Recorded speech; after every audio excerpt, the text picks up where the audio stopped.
Hey, okay. Welcome to week three of the cyber session.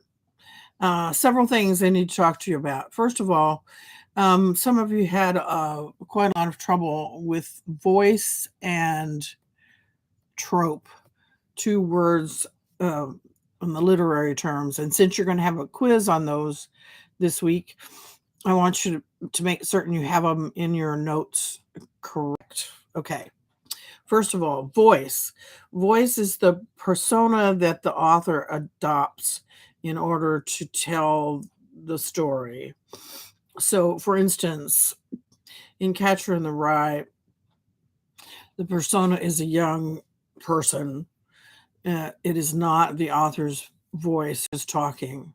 It is the voice of this young person who considers older people to be phony and criticizes a lot of things about society from a child's point of view. Okay. And trope. Trope is something that is so overused that we recognize it immediately when we see it. Um, some of you put down good guys wear white hats. I think that comes from um, an internet definition, but think about it as horror films, for instance. Horror films always normally have the trope of the young people who go out into the wilderness, kind of clueless young people, you know, don't really know anything about being in the wilderness.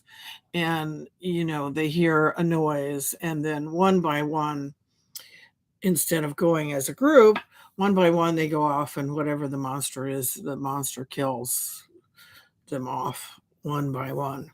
Um, that that is a trope, okay? And there are lots of things that we recognize in stories that are simply repeated things. Or excuse my cat; he really likes to be in the way.